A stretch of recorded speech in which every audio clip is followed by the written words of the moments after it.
Welcome to SS fusion arts. இன்றைக்கி நம்ம Krishnan drawing பார்க்க போகிறோம். அதில் ஒரு சின்ன சேஞ்ச். இதில் ஃபேஸ் வராது. அவரோட கை, சுதர்சன சக்கரம், ஃப்ளூட் அண்ட் பீகாக் ஃபெதர் இது தான் வரும். வாங்க எப்படி வரைகிறதுன்னு பார்க்கலாம். கிரிட் மெத்தட் யூஸ் பண்ணி தான் வரைஞ்சிருக்கேன். கிரிட் ரெஃபரன்ஸ் பிக்சர் கொடுத்துருக்கிறத பேஸ் பண்ணி நம்பர்ஸ் போட்டிருக்கேன். 2x2 சென்டிமீட்டரில் கிரிட் ஸ்கேல் கம்ப்ளீட்டாக வரைஞ்சிருக்கேன். ரெஃபரன்ஸ் மேலே கொடுத்துருக்கேன் பாருங்கள். சார்கோல் பென்சில் யூஸ் பண்ணி தான் வரைஞ்சிருக்கேன். நான் வரைய ஸ்டார்ட் பண்ணதே சார்கோல் பென்சிலில் தான். லைட்டாக போட்டுட்டு அதுக்கப்புறமா கரெக்டாக போட்டதுக்கப்புறமா டார்க்கன் பண்ணியிருக்கேன். ஃபேஸ்லேருந்து ஸ்டார்ட் பண்ணியிருந்தோம்னா ஃபஸ்ட்டு நெத்தி பொட்டுலேருந்து ஸ்டார்ட் பண்ணியிருக்கலாம். இது கை, அதனால் சுதர்சன சக்கரத்தை போட்டுட்டேன். ஏன்னா அது ஒரு சர்க்கிள் போர்ஷனில் வரும்.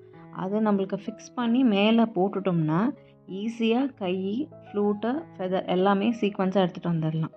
அதனால தான் நான் ஃபஸ்ட்டு எடுத்தோடனே சுதர்சன சக்கரத்தை ஆரம்பிச்சிருக்கேன்.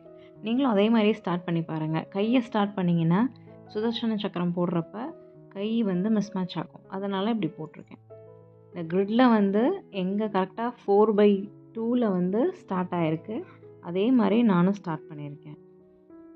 ட்ராயிங் ஸ்டார்ட் பண்ணுறப்ப நம்ம ஒரு ரெஃபரன்ஸ் எடுத்து ஸ்டார்ட் பண்ணுறோம் இல்லையா, அது சேம் கடைசி வரைக்கும் ஃபாலோ பண்ணிக்கிட்டே வரணும். அந்த ஆக்சஸ் 4, 2, 3, 5ன்னு அந்த கரெக்டாக ஒவ்வொரு விரல்கிட்டையும் சரி, ஃப்ளூட்டு ஒவ்வொரு போர்ஷன் நீங்கள் வரைகிறப்ப அந்த எந்த ஆக்சஸில் அது ஸ்டார்ட் ஆகுதுன்னு பார்த்துக்கிட்டு நீங்கள் ஸ்டார்ட் பண்ணிங்கன்னா ட்ராயிங் பர்ஃபெக்டாக வரும். நீங்கள் கன்ஃபியூஸே ஆகாமல் எப்படி ஸ்டார்ட் பண்ணிங்களோ அதே மாதிரி முடிக்கிற வரைக்கும் பர்ஃபெக்டாக அதே ரெஃபரன்ஸ் பிக்சரை பார்த்து நீங்கள் வரைகிறப்ப பர்ஃபெக்டாக வரும். வீடியோவை ஃபுல்லாக பாருங்கள். நான் டிப்ஸ் அண்ட் ட்ரிக்ஸ் சொல்லுவேன், எதையும் மிஸ் பண்ணாதீங்க. இந்த ட்ராயிங்க்கு உள்ள டிப்ஸ் அண்ட் ட்ரிக்ஸ் மட்டும்தான் சொல்லியிருப்பேன். ஏன்னா அப்போ தான் உங்களுக்கு கன்ஃபியூஸ் ஆகாமல் உங்களுக்கு வரைகிறதுக்கு ஈஸியாக இருக்கும்.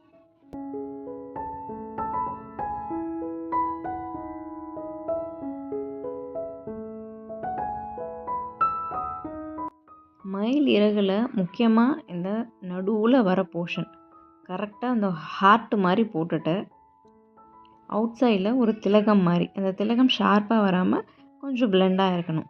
அந்த 2 போர்ஷனும் பர்ஃபெக்டாக போட்டுட்டிங்கன்னா உங்களுக்கு பீகாக் ஃபெதர் ரொம்ப அழகாக ஈஸியாக போடலாம்.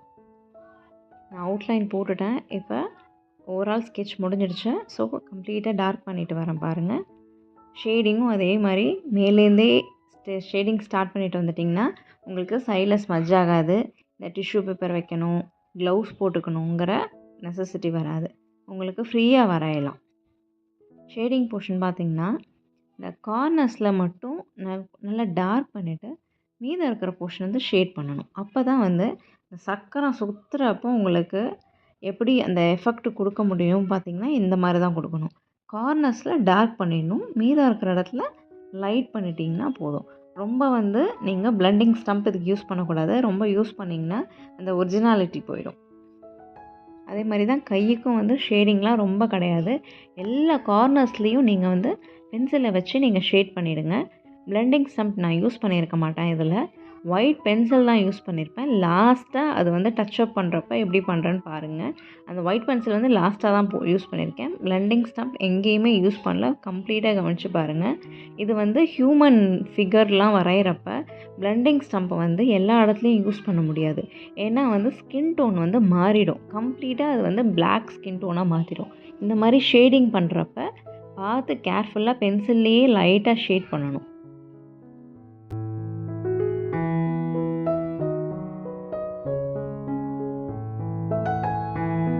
இந்த ஹார்ட் போர்ஷனில் ஃபுல்லாக ஷேட் பண்ணிடணும். கார்னர்ஸ்லாம் டார்க் ஷேட் பண்ணணும், மிடில் மட்டும் லைட்டாக ஷேட் பண்ணணும். திலகம் போர்ஷன் கிட்ட கார்னர்ஸில் ஷேட் பண்ணிவிட்டு ரிமைனிங் போர்ஷனில் சின்ன சின்னதாக க்ளோஸாக லைன்ஸ் ட்ரா பண்ணணும். உங்களுக்கு இறகோட அந்த கோடாக தெரியும் இல்லையா, அதோட டீடைலிங் தான் அந்த பார்ட்டு. அவ்வளோதான். இந்த உள்ளார ஃபெதரோட இன்னர் போர்ஷன் முடிஞ்சிடுச்சு. இப்போ ஃபெதர்ஸ் தான் வரையணும். கையில் வளையல் ரொம்ப டீடியஸாலாம் இல்லை, சிம்பிளாக ஒரு சர்க்கிள் மாதிரி தான் வரைஞ்சிருக்கேன். அடுத்தது ஃப்ளூட்டு வரையணும்.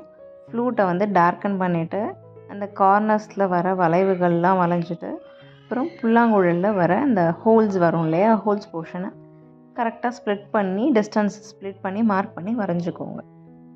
இந்த ஃப்ளூட்டில் வர டிசைனை வந்து கொஞ்சம் ஹைலைட் பண்ணி மேலே காமிக்கிறதுக்கு எப்படி பண்ணணும்னா, ஃப்ளூட் போர்ஷனில் டார்க்கன் பண்ணிடணும். இந்த டிசைனுக்கு கீழே வர போர்ஷனில் நான் பண்ணுற மாதிரி பண்ணிங்கன்னா அந்த டிசைன் வந்து ஹைலைட் பண்ணி காமிக்கணும். ஏன்னா அது வந்து ஒரு ஃப்ளூட்டில் கொடுத்துருக்கிற மேலே வந்து ஒரு முகப்பு மாதிரி ஒரு டிசைன் அது மேலே ப்ரொஜெக்ட் ஆகி மாதிரி வரணும்னா உள்ளார டீட்டெயிலிங் பண்ணிங்கன்னா தான் அது நல்லா தெரியும். இப்போ ஃபெதர் போர்ஷன் பாருங்கள், நல்லா அந்த கார்னர்ஸ்லேருந்து இழுத்து விடுங்க.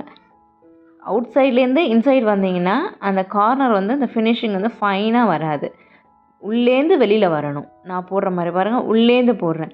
ஒரு சிலது வந்து வெளியிலேருந்து உள்ளே போட்டிருப்போம். அது வந்து திக்காக காமிக்கிறதுக்கு ரொம்ப ஒன்றுமே கஷ்டப்படாமல் போடணும்.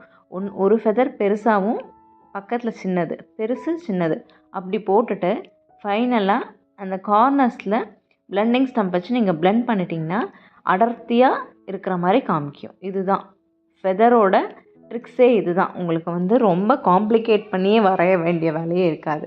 அந்த திலகம் போர்ஷன் மாதிரி இருக்கிற இடத்துல ஒயிட் லைன்ஸ் தெரியுது இல்லையா, அதில் அங்கங்கே உங்களுக்கு ஸ்மட்ச் பண்ணுறப்ப ஒயிட் போர்ஷனில் பென்சில் படுறதுக்கு சான்சஸ் இருக்குது. அப்போ என்ன பண்ணணுன்னா, ஒயிட் ஜெல் பென் இருக்கு இல்லையா, அதை யூஸ் பண்ணி அந்த பிளாக் போர்ஷனில் டீட்டெயிலிங்கை வந்து கரெக்ட் பண்ணணும். அந்த ஃப்ளூட்டோட ஷேடோ பார்ட் வரத்துக்காக நாங்கள் ஷேட் பண்ணியிருக்கேன். இப்போ ஒயிட் பென்சில் எடுத்திருக்கேன். ஃபஸ்ட்டு சொன்னேன் இல்லையா, இப்போ ஒயிட் பென்சில் எடுத்து அந்த கைக்கிட்டலாம் வந்து பிளாக் போர்ஷன் மேலேயே நீங்கள் வந்து ஒயிட்டை யூஸ் பண்ணிங்கன்னா ஷேடிங் பண்ண மாதிரி முடிஞ்சிடும். தனியாக வந்து ஸ்டம்பை வச்சு பண்ண வேண்டாம்.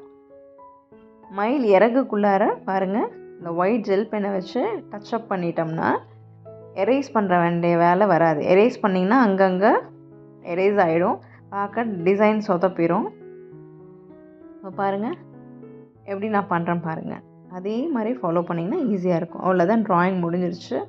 இந்த மாதிரி ஈஸி ட்ராயிங் பார்க்குறதுக்கு என்னோடய சேனலை சப்ஸ்கிரைப் பண்ணுங்கள். டிஃப்ரெண்ட் காட் ட்ராயிங்ஸ் பார்க்குறதுக்கு மேலே லிங்க் கொடுத்துருக்கேன், உள்ளார போய் பாருங்கள். பிடிச்சிருந்தால் லைக் பண்ணுங்கள், ஷேர் பண்ணுங்கள், மறக்காமல் சப்ஸ்கிரைப் பண்ணுங்கள். கமெண்ட் செக்ஷனில் கமெண்ட்ஸ் கொடுங்க. நெக்ஸ்ட் வீடியோவில் பார்க்கலாம். டாடா, பாய்.